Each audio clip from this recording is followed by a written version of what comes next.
দর্শক, দেশ এবং প্রবাসে এই মুহূর্তে যে যেখান থেকে আমাদের ইউটিউব চ্যানেলটি দেখছেন সবাইকে প্রীতি এবং শুভেচ্ছা জানিয়ে শুরু করছি আজকের প্রতিবেদন। তো দর্শক, দেখতে পাচ্ছেন যে একজন বোন আমাদের সামনে আছে। এই বোনটির জীবনের গল্প শুনবো। আপু, আসসালামু আলাইকুম।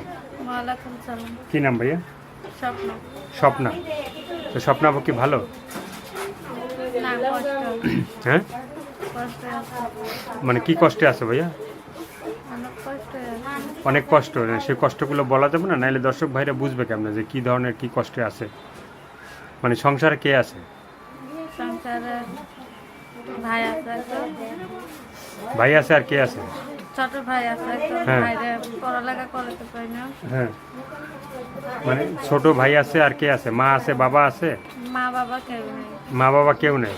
না, ছোট ভাই। ছোট ভাইয়ের গার্জিয়ান কে? তুমি? গার্জিয়ান আমি। ছোট ভাইরা মানুষের বাসায় কাজ করে পড়ালেখা করাই। হ্যাঁ, আর বেতন দিতে পারলে পড়া, আর বেতন না দিতে পারলে মনে করে 1 মাস পড়াইতে পারলে আর 1 মাস পড়াইতে পারলে না, টাকার অভাব হয়। হ্যাঁ, আর বাসা ভাড়া থাকে, হ্যাঁ।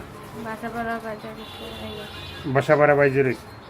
তো স্বপ্নাপুর ইচ্ছা আছে কি এখন? ইচ্ছা আছে যে আমার ছোট ভাইরাকে পড়ালেখা করাতে পারবো, মানুষের মতন মানুষ করাইয়া দিতে পারবো, হ্যাঁ, সেই রকম মানুষ করি আমি। মানে সেই রকমের তুমি মানুষ চাও? হ্যাঁ, সেই রকমের মানুষ তোমার মানে তোমাকে খুঁজবে বা তোমাকে ভালোবাসবে। হ্যাঁ, হ্যাঁ। তো সেই জন্য তোমার ফোন নাম্বারটা বলতে পারবা? আর কিছু বলতে চাই না। আর কিছু বলতে চাও না? তো দর্শক ভাইরা তোমাকে কি মানে ফোন দিবে? হ্যাঁ, কথা বলবা তো? কোনো কথা বলবো না কেন? বলবা ও, তো? না আবার ফোন দিয়ে বল যে টাকা দাও? না, হ্যাঁ, জোরে বলো, নাহলে কি শুনবে তারা? না, টাকা কি আগে চা যাবে, যার মন থেকে দিতে পারবো টাকা তার থেকে চাই। তো দর্শক, এই আপুর কথাগুলো শুনলেন, ভালো লাগলে অবশ্যই তার পাশে থাকবেন। সাহায্য, সহযোগিতা, প্রেম, ভালোবাসা, বিয়ে শাদী যে যেটা করবেন সেটা আপনাদের একান্তই ব্যক্তিগত ব্যাপার। এই আপুটি ঠিকঠাক মতো কথা বলতে পারতেছে না, তা আপনারা ফোন দিবেন, আপনাদের সাথে সে তার মনের কথা শেয়ার বলবে। করবো। তো ভালো থাকেন, সুস্থ থাকেন, 5 ওয়াক্ত নামাজ পড়বেন, দেশটাকে বেশি বেশি করে ভালোবাসবেন।